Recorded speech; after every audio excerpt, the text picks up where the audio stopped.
Thank you very much, honorable members. Now is the time for responses by the members of the executive to the member statements.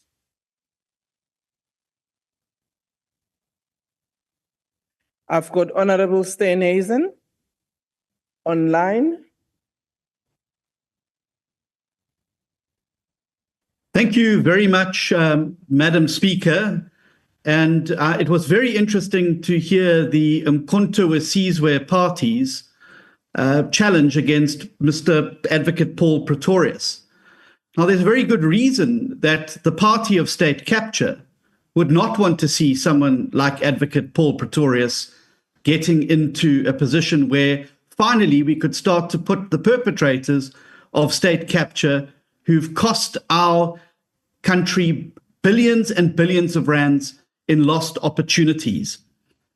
To cast aspersions on Paul Pretorius, somebody who himself was banned for 7 years by the apartheid government and who was active in NUSAS, as well as in the Legal Research Centre during the height of apartheid and oppression, standing on the right side, standing up for people against human rights abuses, would now be the target of MK's ire, is not without irony.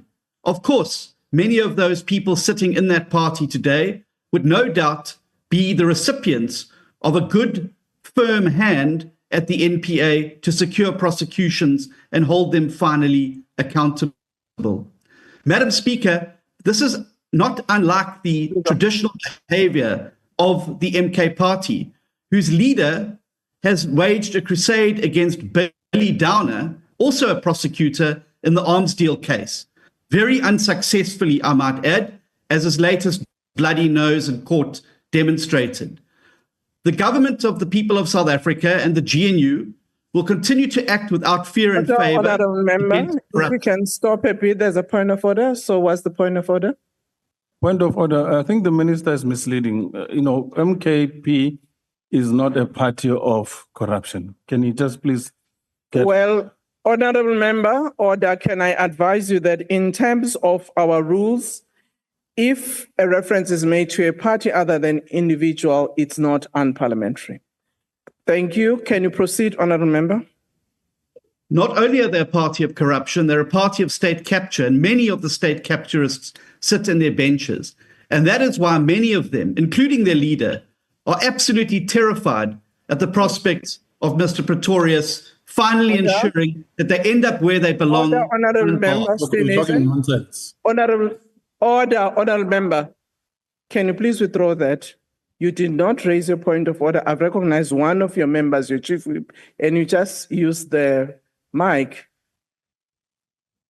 Thank you very much if you didn't speak, but somebody did speak from your party. Honorable member. Thank you, Speaker.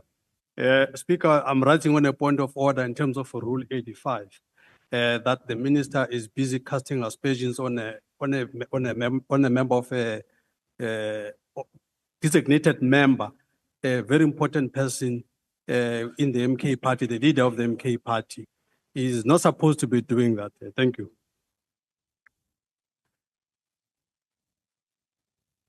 Honorable member, you can proceed. I will come back to the issue raised by Honorable Manyi.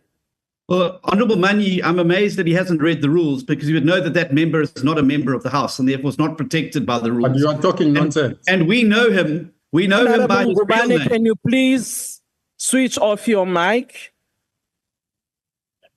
And we know him by his real name. And we know him by his real name, accused number one. Thank you. Honorable Deputy Minister of Justice, Honorable Nel. Madam Speaker, very good afternoon to you and to all members. Thank you. I appreciate that the degree of flexibility in terms of from the portfolio of justice and constitutional development. Also like to respond to the statement by the Honourable Nombalo regarding the proposed appointment of Advocate Paul Pretorius, SC. Just to say that the Minister of Justice has received a request in the Section 38 of the National Prosecuting Authority Act for the appointment of Advocate Pretorius. He would be, the intention is for him to be appointed as a strategic advisor to the investigating directorate based on his extensive experience of the evidence led before the Judicial Commission of Inquiry into allegations of state capture, the Zondo Commission.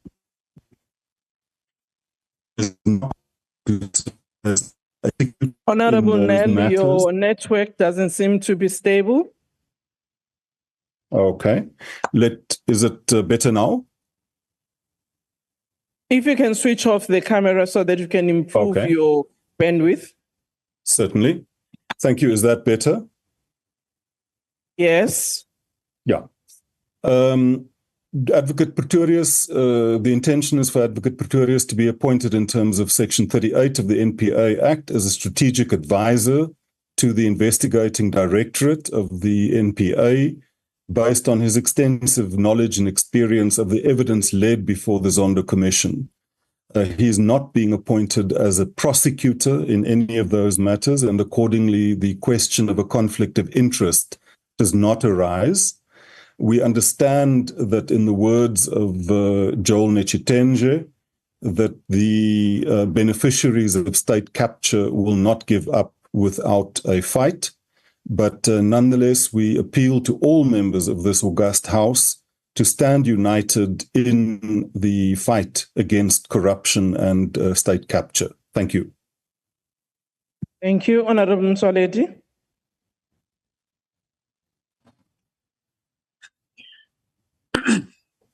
Thank you very much. Thank you very much, Honorable Speaker. I also wish to ask for your indulgence to allow me to mute my video because I'm also not in a very nice space. Honorable Speaker, over the past 3 weeks or so, there have been lots of stories in the media about the imminent collapse of the world's biggest HIV and AIDS campaign, which, as you know, we launched in 2010 after discovering that the HIV and AIDS is devastating our country more than any other country in the world. We launched that campaign. That's why today we've reached the UNAIDS target of by arriving at 96, 79, 94. We did not arrive there because we were asleep. We were working very, very hard. And we have tamed the HIV/AIDS pandemic. We can talk with pride that we are no longer going to funerals in the way we're doing some 10, 15 years ago. We can say we have tamed the HIV/AIDS pandemic. Now, Trump has taken away his money from PEPFAR, about 8 billion rand, in a campaign which is funded for 46 billion rand.